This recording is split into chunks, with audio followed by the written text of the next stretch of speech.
This week on Avalanche Garage. How roof cargo racks are installed. Hi, I am Daddy H, a robot voice from the future. You may remember me from such films as How Winches Are Installed, and Best Hill Climbs of 2022. Our Avalanche did not come with roof rails from the factory. So Guy did the right thing and bought a used OEM set from a junkyard. As you can see, this is flimsy plastic and aluminum, really hard to believe it would have the promised 200-pound load rating. Would you trust this poop hold a rooftop basket with a spare tire in an accident? Guy would call that a massive liability problem. The rack is not going to install itself, so let's get to it.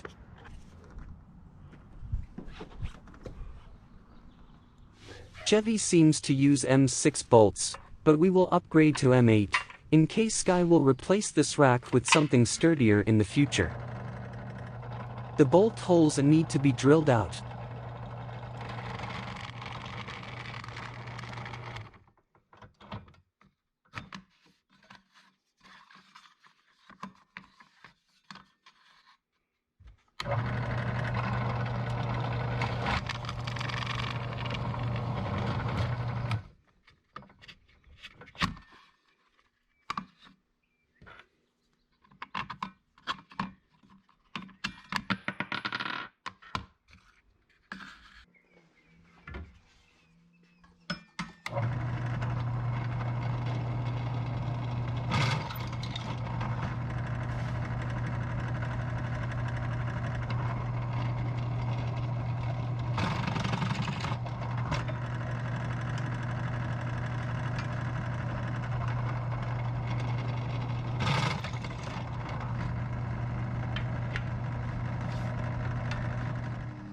Next, Guy squares the rack up using the crossbars, and lining the rails up with the edges of the roof, starting from the back.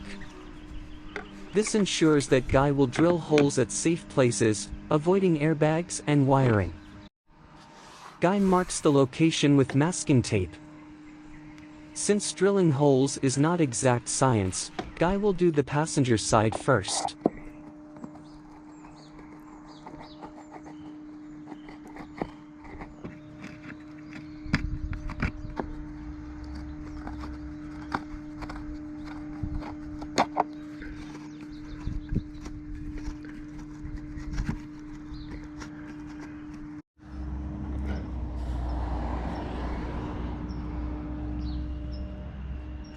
Guy drills pilot holes with a small drill bit. A length of vacuum hose is used to stop the drill before putting a hole through the headliner. The holes are mostly into the internal support structure of the roof, a safe distance from the side airbags. Surprisingly, there's only a single layer of sheet metal underneath, and no way to add fender washers under nutserts. Guy gauges the depth of the structure so that we have enough space to work the nutserts in.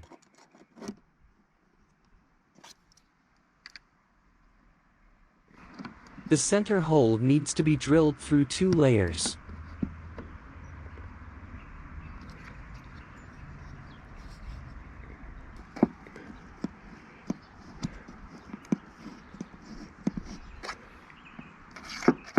It's a good idea to have practice a little before driving nutserts into your vehicle. Guy uses the old nut and bolt trick, instead of investing in a real tool.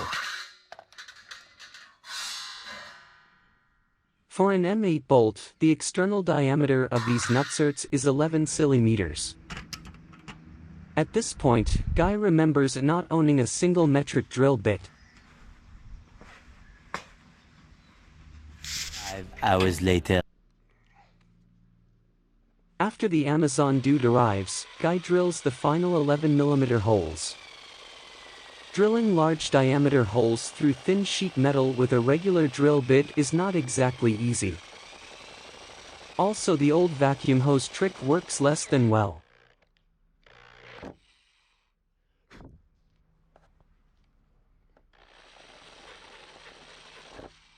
It's also a great idea to buy just enough nutserts for the job, because it builds character.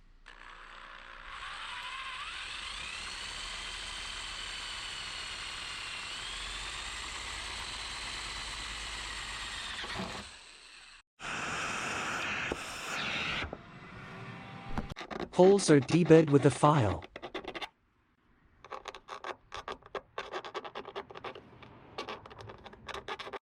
Guy wipes of the dirt and wax residue, and paints the bare metal to protect the rust. Nutserts can work loose, and removing the bolts later on can be a real pain in the abs. Some people use epoxy, but in this application it will crumble away eventually. Thread locker may hold better, who knows? Now hear me out, remember to use blue Loctite, not red.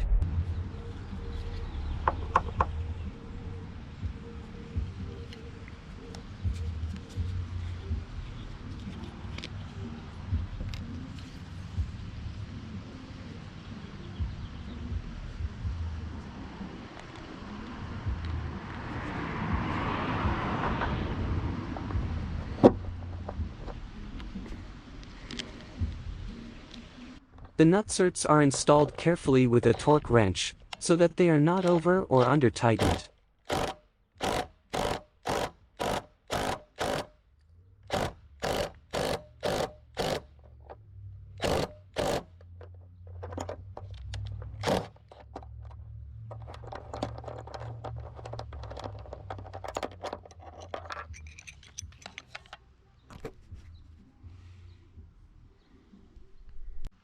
Guy uses the persuader.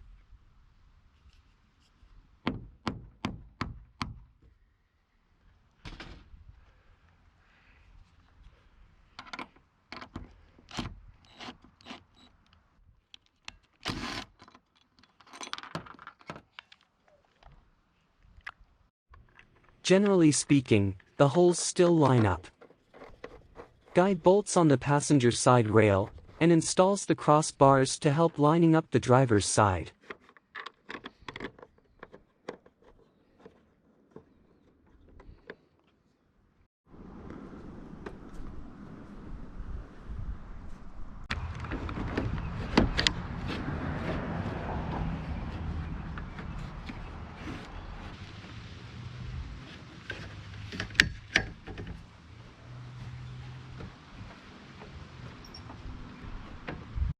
The process is repeated.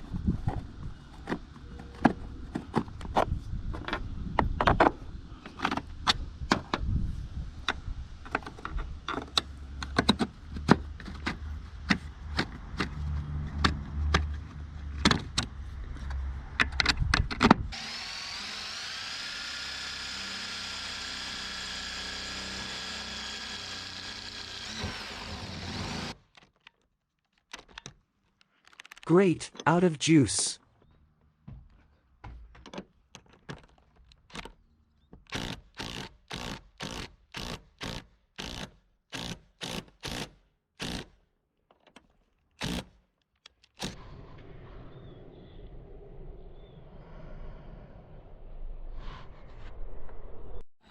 Amazingly, the holes line up on this side also.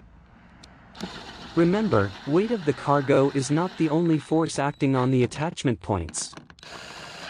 Wind and other dynamic effects try to lift the nutserts through the roof, and fling the rack to the oncoming lane. Guy uses 3M double-sided tape for added security, and extra waterproofing. The threads will also do their best to leak water into the vehicle. Household silicone sealants can be acidic and not recommended. Anti-seize compounds are not ideal when water is involved as they contain metal, and together with aluminum and steel create a battery, accelerating rusting. Guy uses Victor Riant's universal sealing compound, because there was a tube of it on the shelf. We will skip most of the final assembly, because this is a family-friendly channel. Double-sided tape can be a bitch.